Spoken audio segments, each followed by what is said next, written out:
Yeah, if it have any later times that you usually do. Okay.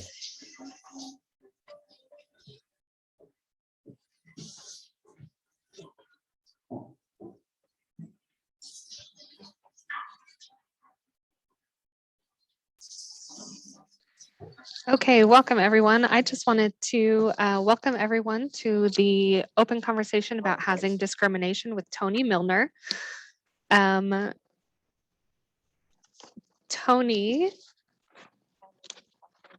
is the Housing Stability Division Director for Salt Lake City Corporation. And Tony, did you want to tell the group a little bit about yourself and go ahead and get started? Sure. Thanks, Stephanie. Hey, everyone.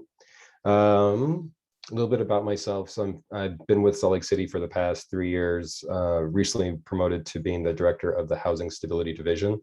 With Salt Lake City, we are a division of the Department of the Community and Neighborhoods for Salt Lake City. A lot of you used to know us probably by our old name, which was the Housing and Neighborhood Development Division. We recently changed our name to reflect more of an emphasis on the work that we do. We do a lot of the federal HUD grants for Salt Lake City, as well as community grants, homeless services, and some home buyer and rehab programs I'll talk to a little bit more about. But we really wanted to kind of just emphasize that basically, the easiest way to say it is like all roads lead back to affordable housing. That's the name change. A little bit also with my background too. Before coming to Salt Lake City, I was with Utah Community Action. I was their director of housing and case management. And then before that, I was at Family Promise Salt Lake, which is a homeless shelter for families. I was there for 10 years as the executive director.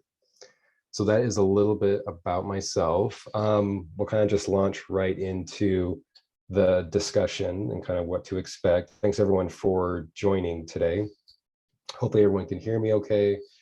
We do have a Q&A that you can actually put some stuff in as we go. Feel free to do so. I was asked to step in at the last minute last week. For this, there was a conflict with another presenter from the Utah Housing Coalition, which also I'm a board member of. This is a similar presentation that we did at the Housing Matters Conference. It's an annual conference that the Utah Housing Coalition does every year. We really want to have a pretty good conversation about housing discrimination. Maybe a lot of you have actually done fair housing trainings before or done some type of webinars. We want to talk a little bit about that, but we also wanted to, at the exact same time, we're kind of thinking about what to do to talk about housing discrimination. The John Oliver show, the last week tonight, came up with a really funny story about housing discrimination. If you watched John Oliver before, hopefully you're a fan. They actually just did one recently this past week about homelessness. I definitely recommend you try to check that out. They also have done some really great shows on mobile homes and fair housing as well. So they're just a really great kind of deep dive into it. It is, it's a little bit blue humor. There's some swear words. So what the Utah Housing Coalition did is actually go through and pay to have it bleeped out. So we have that version to share with you guys here. So just know that that is, it is satire.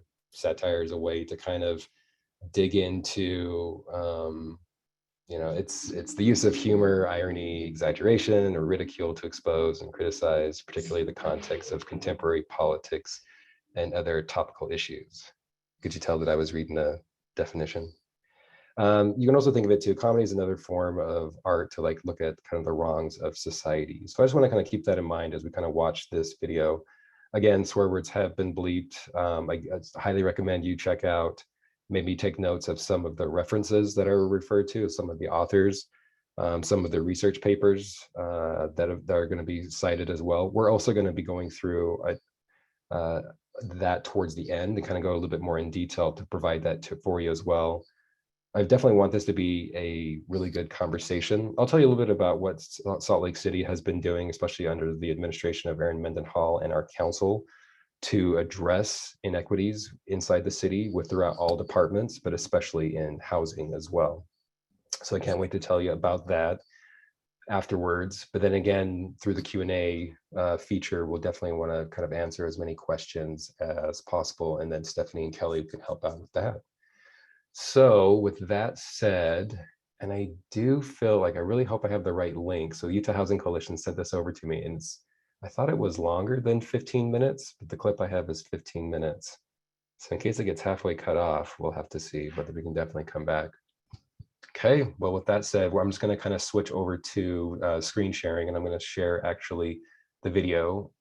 Stephanie will let me know in case anything goes wrong with the sound or the quality of, but let's see, just kind of get that going, and I'll just screen share.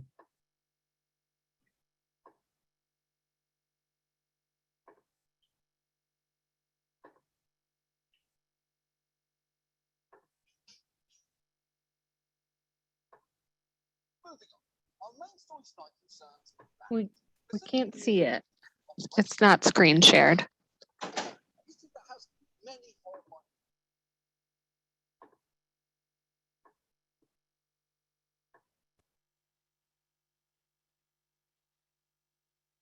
Chapters, pretty much from chapter.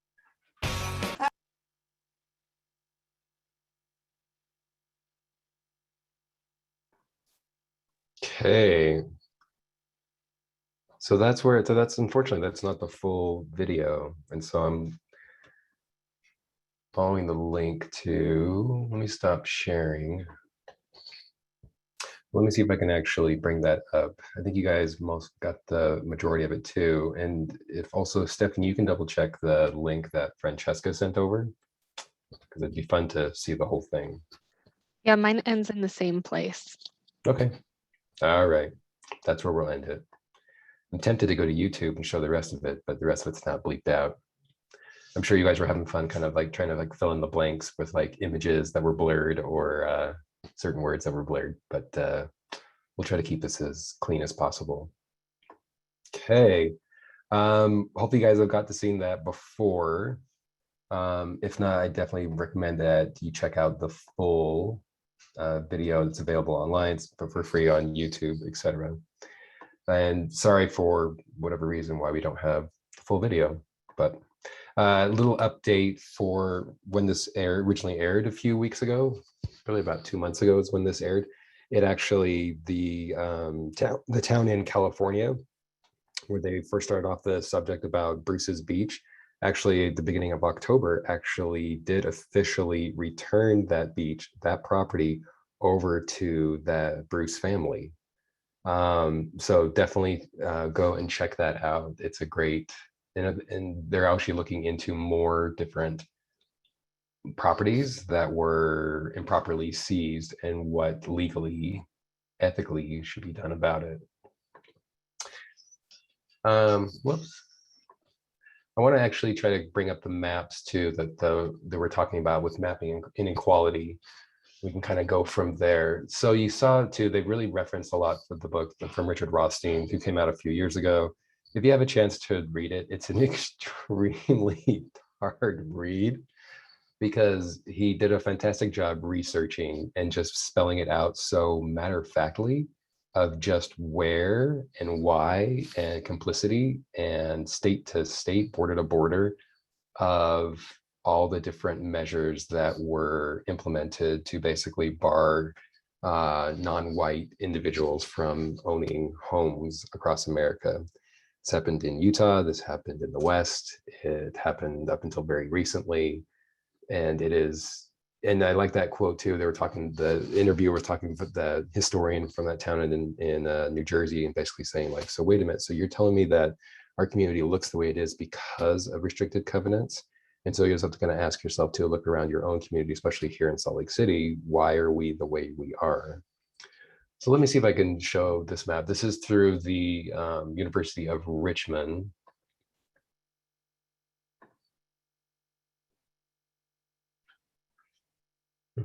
It's an interactive map.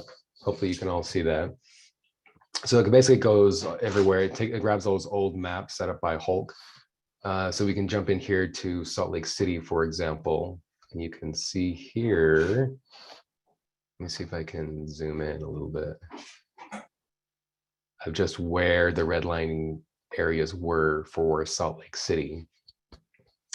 Again, basically, they were able to do this for any currently present or imminent in danger area for non-white individuals living inside these areas. You can see that the city's basically cut in half for Salt Lake City. And a lot of this too resonates today.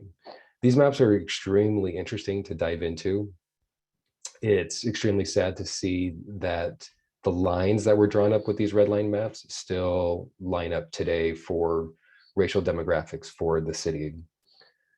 It's the other thing too that's really disheartening to see too is you start to kind of line up other maps that we've looked at, such as air quality, such as just trees, the actual number of like mature trees that are planted, access to grocery stores, transportation, asthma occurrences. Unfortunately, you were able to like start lining up all those different maps, and unfortunately, they all line up to these maps that were redlined. It's kind of interesting too.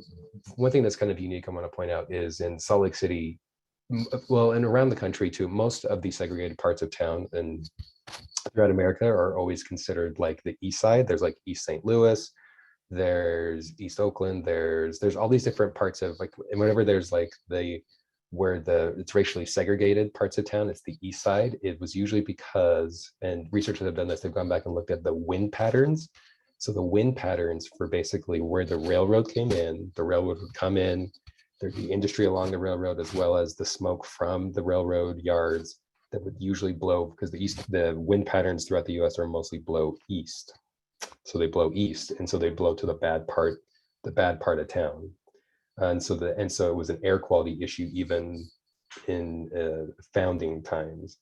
Salt Lake City is just very unique though, because our wind patterns, because of the mountains, the wind blows westward. And so kind of the same thing, that line is pretty much right where the existing rail tracks are, and then the wind patterns as well. So kind of not fun,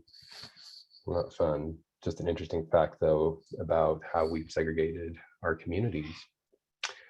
All right, let me stop sharing. And again, that's the University of Richmond that has that.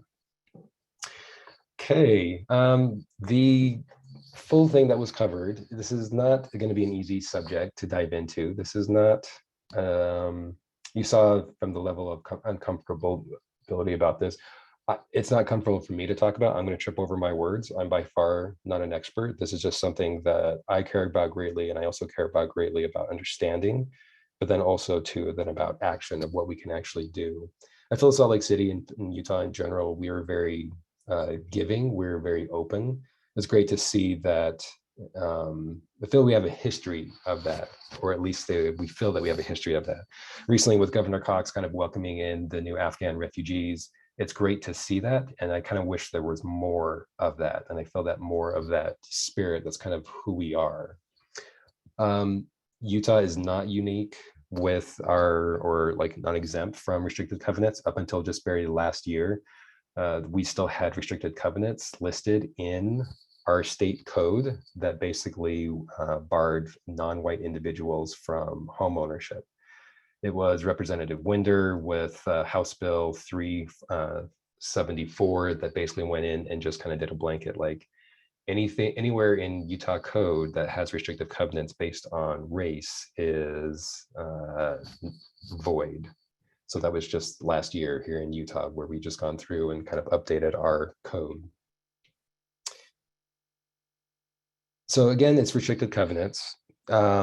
You've heard too basically about the the systematic practice from the federal government of either issuing federally backed mortgages and loans or not. But then it also kind of came down to local covenants as well, and local restrictive covenants. It came down, so you want to just kind of see, and again, Richard Rothstein has an amazing book that just spells it out. It is extremely hard to read. You do it in chunks because it is just so matter of fact of how systematic and widespread it was. I also want to point out too, though, is that we'll be kind of talking about how those of non-white race individuals have been kind of barred from redlining practices. But I also do want to kind of point out the discrimination kind of covered many different aspects as well. We're talking about all different people of color. We're talking about LGBTQIA plus individuals. We're even talking about single individuals, single women, single men. We're barred from folks who are disabled, large families. We're also discriminated in a lot of different ways too. So I want to just put that out there in the broader perspective, but then we will mainly focus and just with this kind of conversation, really hone in on racial discrimination. The actual, let alone from the actual, mortgages, because you can say too that like, well, those maps that you were just showing, those were just federal maps that then were used by private banks to either issue private loans or not. But it also comes down to, so you talk about restrictive covenants, we also want to bring it down to the local level, which is zoning as well, local zoning practices. We are currently in the process of, and we meaning the city, the state, but then also nationwide, everyone's really racking their brains of like, what are we doing about this housing crisis? How did we get into this housing crisis? There's a lot of different factors that have gone into it, but we've really gotten into this really bad of a situation based on a couple generations of really bad zoning.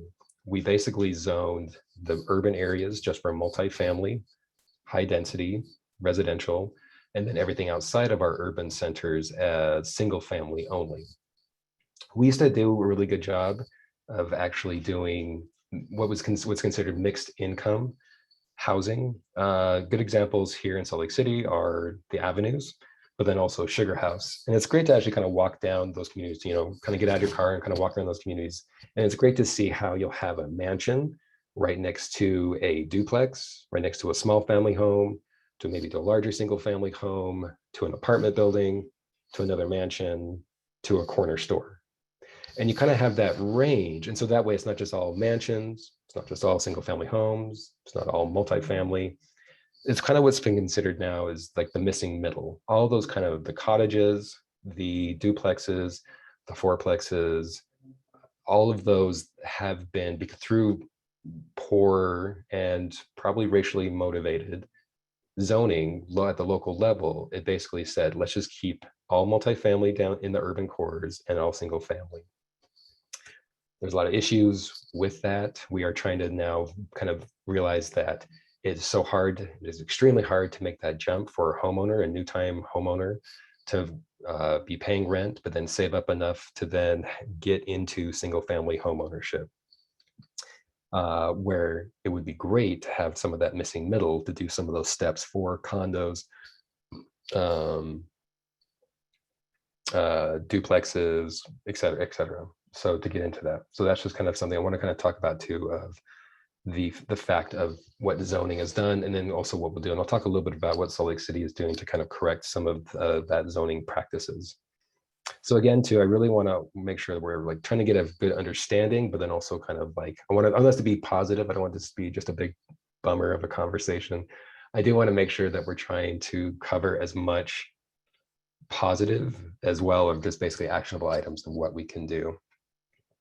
This all comes down to, obviously, with the 1968 passing of the Fair Housing Act, which basically really recognized these bad segregating practices, to really say, full stop, the federal government is not endorsing this anymore, and what can we be doing to correct it? This covers the protected classes. It's also great too that since the 1968, different communities here in Utah, an example, in Salt Lake City, and we were one of the earliest ones to lead out in 2009 to basically also include sexual orientation as well as a protected class. Since then, it's also been a source of income and a few others. I have the list. I can see if I can bring it up in a little bit. So it's great to always just make sure that, but you have to really recognize too, though, that was just law, changing the laws without really any dollars or any teeth to really back it up. We do have the Fair Housing Act, which then said that anything that violations against the Fair Housing Act can be pursued to really, at the local level for litigation. But again, it's you have to take someone to court, you have to prove that. Local communities can actually maybe follow up with that and then take away their business license for if there's bad practices going on. And this goes both for the rental market, but also home ownership as well. but there really wasn't any too much teeth in that for actual basically like a funding mechanism, like the dollar amount. Not too soon after, in like the 1977, there was something called the Community Reinvestment Act, which was, a lot of you probably know, Utah is very unique. We live in an area where there's a lot of industrial banks that need to adhere to the Community Reinvestment Act, which basically just means they have to give back a portion to their community. That was basically meant out of the fact of like, let's actually put money into this to start kind of correcting the segregation that we put ourselves in. There's kind of some back and forth of whether or not CRA dollars can really do too much, or if really that was it. What happened is that basically they said you have to reinvest in your community, but they didn't go so far as to basically say you have to reinvest to overcome segregation or segregated practices. So really the CRA dollars, they do a lot for our community, but they really aren't addressing truly the bad practices that are currently in place. Because they basically, when they were writing it, they didn't actually fit that in to say to overcome, or we're going to prioritize those who are Black and brown, who did not benefit from the other, who have not benefited from the different mortgage opportunities. And here's, it's good to say, to really kind of point out, to really underscore as much as possible. They kind of talked about this in the video, but you do have to always kind of say, you have to recognize twofold. One, Black and brown people were kept out of home ownership, home opportunities, equity generation, multi-generational wealth. They were kept out, but at the exact same time, those who were white did have those opportunities, have built up that generational wealth, have built up those opportunities, and it recognized who has actually benefited from who hasn't. So the CRA modification, the CRA Act, could have done a lot more. It really didn't. There's been talk about basically like, what do we really do? Should we really be changing this and modernizing the CRA Act? Still really nothing. We'll talk a little bit more about possible other ways, other opportunities. Let me quickly pause. I don't actually have my Q&A up. So let me see if there's any Q&A before I dive in just a little bit more. There is one question, and I'm happy to read it to you, Tony, if that's helpful. Sure. So the question is, we noticed the discrepancies and have essentially banned them. So to me, the next question would be, what is being done to at least better these communities and fight the stereotypes that are surrounding them? I see that's from Megan Martinez. Thank you so much, Megan. Good question. I'll actually get into that in just a little bit and cover that. And just a quick time check, Stephanie, we're going till 3:50, right? Yes, sir. Okay, so I definitely want to leave enough time afterwards for more Q&A. And then please, like, I really want just to hear as much. I want to hear what's happening in your own communities. I know this is a statewide summit. I want to hear what has been going on in rural parts of Utah, what you guys are seeing, what you guys are facing. I definitely, I want to save enough time for some good conversations afterwards. So Salt Lake City, let me kind of, talk a little bit about Salt Lake City, the Salt Lake City Corporation that I work for, as well as the Housing Stability Division and what we're doing. Up until recently, this past year, Mayor Mendenhall has actually put together what's called an Office of Equity and Inclusion, as well as having inclusion ambassadors as well. This is a citywide effort to go through and basically look at all of our code, as well as all of our city functions, to really understand exactly what are we doing to address equity at all levels, which is fantastic. So we're currently in the process of doing that. For years and years, we've had the Human Rights Commission, but then this is the first time to really kind of focus in on equity. That goes through equity of pay, that goes for hiring practices, that goes for services as well, and making sure that everything has equal access to. Again, I earlier mentioned too the map of the trees. One of our divisions actually just mapped out all the mature trees for the city, and it was really sad to see that all the majority of the trees, something as simple as trees, were still on the east side, with disparities over on the west side of the city. The overall goal is to basically just to increase resident participation, diversity of voices, involvement, and process in the overall outcomes of what we do. So that means a lot more voices at the table, part of the process when we're even implementing or creating and developing certain functions for the city. A couple things to point out. We do operate off of a growing SLC housing plan. It's a 5-year housing plan. There's 3 pillars. One of the main pillars is building an equitable city as well, which is fantastic to really kind of see what are we really doing towards that. We actually have a funding mechanism called Funding Our Future that we put out. And one of the things that we look forward to is building an equitable city. The main things that we've been funding out of that recently have actually been a tenant landlord mediation program, as well as a tenant legal representation program as well. So then that way we're kind of providing legal representation, advice, mediation for low-income homeowners, especially when they're facing an eviction. Some other programs we do low-income home ownership programs inside Salt Lake City as well. We do a welcome home program. We also do a rehab program, a handyman program. We have a community land trust.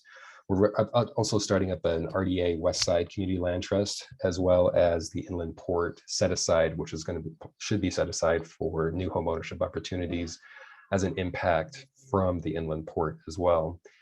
I also want to mention too, some of you probably have heard too, there's a town recently in Evanston, Illinois, that actually set aside some of their funds to do something considered reparations. To basically say, because say for example, goes our homeownership program is open to anyone. For anyone that income qualifies, if they're 80% AMI, but it's not essentially targeted towards any one race. This town at Evanston, Illinois, has actually recently put out, just said, let's just start a pilot program. Let's see, I think they only set aside about $25,000. It was a really small amount to basically go and say, was it 25,000? But it was basically to go and say, but this is just for reparations. If you can prove that you were a long-term resident of a Black family of our town and experienced being shut out of home ownership, this program is specifically for you to help you get into home ownership. So it's just a home ownership or home buyer assistance program that was met with wide opposition. And they are good for them. They haven't pulled it yet. They're still going with that. That is one kind of example, especially kind of what Megan was saying too about what are some things that can be done. We also do for the city too, we do a lot of rent assistance and homeless assistance programs as well. Our RDA actually put out a NOFA and they put out a lot of different funding opportunities for specifically low-income home ownership as well. Some zoning that I want to kind of address, things that we've been talking about is like, what can we do to really kind of get over this zoning thing, this zoning challenge that we've kind of put ourselves into generationally. A couple of things that our zoning department is doing, it's called RMF 30 to really just kind of go through and just to go increase where appropriate throughout the city for increased density. So it's not going to be single family home and then huge high rise right next to it, wherever it makes sense incrementally. And so that's something that's currently being worked on right now, as well as addressing our off-street parking as well. Something as simple as just not requiring for every unit X amount of parking space as well. We're also looking to expand our single room occupancy. And one thing that's really exciting now, and other communities are trying to do it too, it's called form-based code. It basically just says, here are certain areas that are near transit that have the capacity for higher density. Let's actually just basically say, rather than tell them exactly what you can and can't build, let's just say this is, it gives a lot more leeway. I definitely say if you want to look into it, there's a couple examples here in Salt Lake City, but form-based code is a great way to really start to increase density and housing opportunities, especially for low-income individuals. And sorry, I'm actually getting over a cold, so I'm going to be coughing a little bit. A couple of things that we're doing now, which is huge actually, is we are working with a contractor right now to actually do a gentrification assessment and displacement mitigation plan. So what is that? So that basically just says we've known about gentrification, we've known about displacement of low-income individuals and racial groups, but let's actually really start putting a lot of data behind it. Let's put some definition behind it as well as plans to then mitigate loss of those residents, especially in this high market, high growth time that we're living in right now. So we are very excited that that is launched and in process, and we look forward to the recommendations that will come out of that study. Another thing that we're doing as well is also called it's called the Community Land Trust and Urban Wealth Fund. This is another study that we're working with a consultant on that's really going to say community land trusts are an amazing thing. We have a very small program. We only have about 13 properties in the community land trust right now. It's a way that basically the city still always owns the land, but then the homeowner can own the actual building. They're able to build equity in the building as well. Once they move, the city still maintains the land.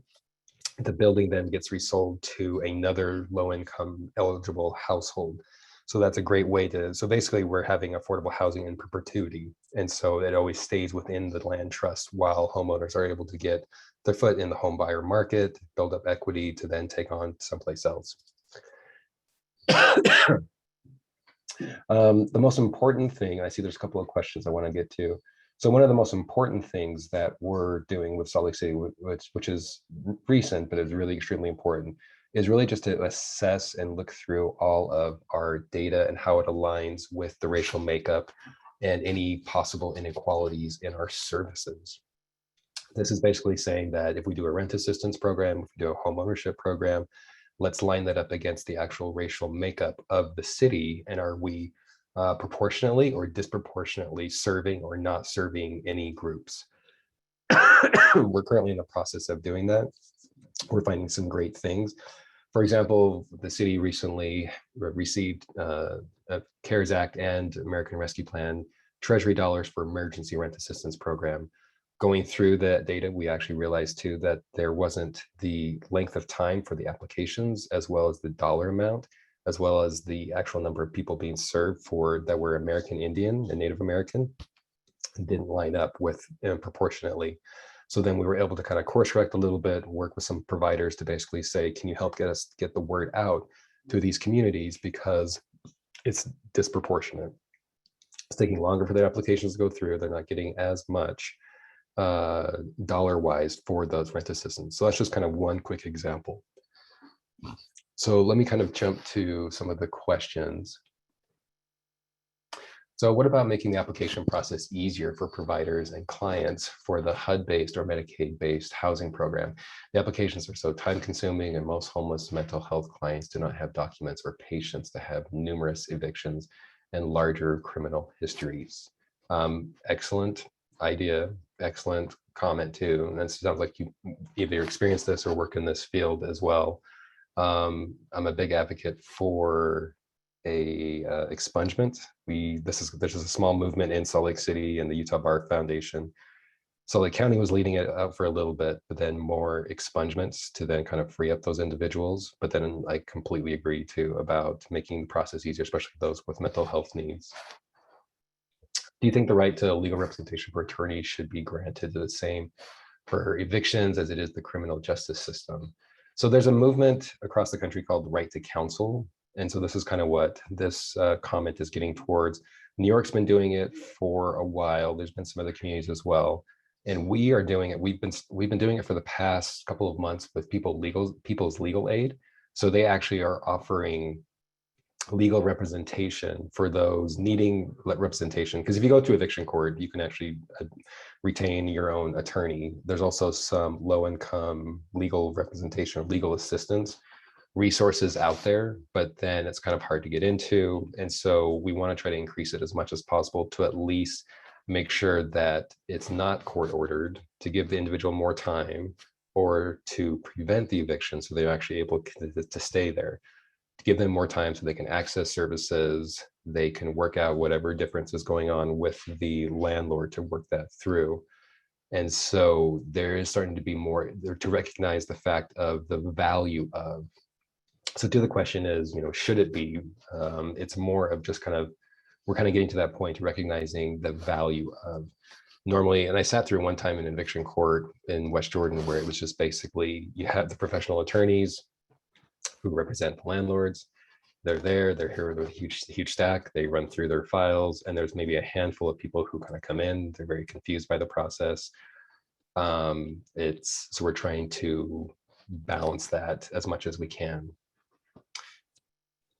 Another one that says, so our community, and especially those in government, need to put our money where our mouth is. And it feels like the affordable housing is still endlessly targeted towards lower income communities. We participate either directly or indirectly as funders to this. Think the West Side, Rose Park, we're perpetuating the wrong side of town mentality. So very good point. So this is something too that I actually mentioned a moment ago too with our redevelopment agency. They recently put out a notice of funding opportunity, $10 million, with about 3 million of that set aside specifically for what's called high areas of opportunity. It's basically 6 census data points that basically say, talk about home ownership, graduation rates. I want to say if it's like single families or like married families, but there's these elements that basically say, where do you have a higher opportunity to have access to transportation, good schools, healthy food, clean air, and just have these opportunities to, and so they've purposely set that aside for these areas of higher opportunity to really make sure that we're not concentrating as much as possible low-income housing in the exact same neighborhoods where it currently is, and then making sure that it's distributed equitably. So that is one effort, so to kind of get beyond that of where, you know, kind of what that comment is saying, is to kind of centralize it, which a lot of times it gets centralized in certain areas. In relation to single family homes, is there something being done specifically for youth who identify as LGBTQIA and those aging out of foster care? And I really wish this, I wish you guys, I hate just talking so much. I wish this was more of a conversation, and I wish we could all see each other's faces. Wish we were all together, maybe next year. You guys are having fantastic questions, by the way, so please keep them coming. We're close on time. We have about 8 minutes, so I want to make sure I kind of get to these, and then just kind of want to throw out there some additional resources. But again, just kudos to you guys for these great questions. So LGBTQIA, and then those aging out of foster care. So there's some actually really cool stuff. It's not the youth. Well, there's a couple things. So there's the Volunteers of America Homeless Youth Resource Center. They do fantastic work. They do a rent assistance program or like a rapid rehousing program. They also have some smaller housing opportunities. So there's one resource, granted that's just in Salt Lake City, it's not statewide. Hopefully we can get more of it. There's been talk, there's other communities that actually do senior housing that's just for LGBTQIA, which is specifically meant for them of that population, which I think is so cool, and which I think we would totally do it here in Utah or in Salt Lake City. As for aging out of foster care, they stay into the foster care system until 22, but then also there's at least one organization, I forget the name of it, they have a few smattering of housing. They have a scattered site housing, mostly in Sandy, that serve, I think it's just mainly men, but when they're aging out of foster care, they're able to kind of have a different type of housing option before they get into it. I wish I knew the name of it. Of course, you did say single family homes, so sorry, single family homes, LGBT and South foster care. I'm not sure if the foster care one that I just mentioned, if they have any type of direct kind of like, you know, renting, but then direct into home ownership. I definitely want to plug the smaller, again, Salt Lake City, most of the other communities, the cities kind of offer some time where they partner with a local provider to offer down payment assistance or other types of assistance programs. We're actually funding with our funding our opportunity, funding our future funds, a pilot program with the International Rescue Committee to actually do a homeownership program for refugees. So that way they can just kind of go jump straight into home ownership. But I was going to say the other providers definitely look into Community Development Corporation of Utah and NeighborWorks Salt Lake, fantastic organizations. Check out some of those in your community as well. Another comment, case manager in homeless services recently discovered that any landlord who works with the attorney Kirk Cullum for eviction services has access to a functioning blacklist that lists anyone who they're evicted and still owes money to Kirk Cullum's office. Can be done to the existence of such a blacklist help get people rehoused. So I've never heard of a blacklist. We definitely try to make sure that we are informing renters as much as possible, as well as the community, of how difficult it is if folks do go through the courts to have a court-ordered eviction. Those filings stay on their record, as well as the court-ordered evictions stay on their record permanently. There's been efforts to try to overturn that so that doesn't happen, as well as lessening unnecessary or overburdensome legal fees as well. And so that's extremely difficult. It's really something that there's been a really great investigative journalist. I forget the name of his organization. His name is Eric Peterson. He's really been doing some great articles in partnership with the Tribune to really kind of address, a lot of things that kind of, especially when it comes to legal attorney fees and legal evictions. So I highly recommend you kind of look up Eric Peterson and his group. Brittany said, "I think of Milestone." It might be Milestone.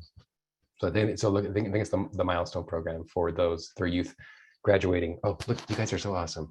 Salt Lake County Milestone Transitional Living Program supports youth 18 to 21 years old, male and female, includes aged out of the foster care and LGBT. You guys are awesome. Okay, we have a few minutes. Okay, get a pen and paper out. I wish I could can I drop this into the chat? There's not a chat. Can I do the Q&A? Anyway, Yes, so sorry, there's not a chat, but okay. go ahead and say whatever you have out loud, and then we'll also include a link. All of these sessions are recorded and posted, so we'll include a link when we post it.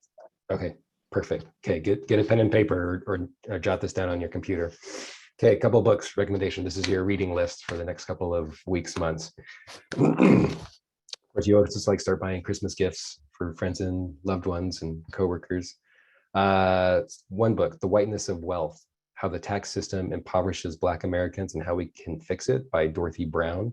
Fantastic, because she even mentions too, basically saying, let's not spend our time and energy to get Black and brown individuals into homeownership because the system is stacked against them. So I haven't read it yet, but I've heard her speak. Plus all these folks that I mentioned too, they have YouTube videos, they have TED Talks, they have some of their speeches are online. Definitely try to check them out, and that it's free as well. So again, The Whiteness of Wealth. Richard Rothstein's The Color of Law, The Forgotten History of Power, Government, Segregated America. Ta-Nehisi Coates, which was also mentioned in the piece, the John Oliver piece that we watched, We Were 8 Years in Power, An American Tragedy. Heather McGhee wrote a book called The Sum of Us, What Racism Costs Everyone and How We Can Prosper Together. I haven't read this one either. White Fragility, I read this one. This one's tough, but it's really good, by Robin DiAngelo. So White Fragility, why it's so hard for white people to talk about racism. And then the last one I recommend too. Plus, if anyone has any more recommendations, feel free to drop that into the chat as well. Any good kind of presenters or books. And the last one I have is called Our Kids. It's by Robert D. Putnam. He's a Harvard professor. He's written a lot of books. He's wrote the book, if you've heard about Bowling Alone, but he wrote one called Our Kids, The American Dream in Crisis. He just really talks about what we're really doing to build up the next generation of kids and kind of the failings of what we're doing to really bring them up and right a lot of wrongs. We have just a few minutes left. I can't say thank you enough for you guys for just even jumping into this conversation. I think I didn't really cover as much as I probably wanted to cover. I'm sure you guys have a lot of thoughts, a lot of questions. Thanks for kind of being uncomfortable a little bit and kind of jumping into this subject. I hope you're able to take some of this back with the different agencies and providers that you work with and really talk about, at least the one thing I kind of push for the most is just do a self-audit. Just basically wherever service provider you work with, just really say, do we have an official equity plan? What are we actually doing to address the inequities within our own organization as well as our services? Do we have an equity and inclusion plan? Are we doing audits to really and say like, well, the X amount of percentage of our community is, for the different racial demographics, or is this much, but then for some reason we're serving all of these people, like we'll just make sure that it's balanced as much as possible. There's two more. There's one comment about form-based code, but then also if filings come up in their background checks too. I might have misspoke. I don't know if filings do. Definitely court-ordered evictions show up permanently on their background. So good question. Sorry if I misspoke. Okay, so we're right at 3:50. Again, huge thanks to everyone. Sorry I didn't have the full video, but if you're up for some John Oliver watching and binging, I highly recommend you dive into a lot of the ones. And again, the other ones on homelessness, mobile homes, fair housing. Okay, well, thanks everyone. I really appreciate your time and attention, and have a good rest of the conference. Thanks, Tony. We appreciate you. Have a really good night.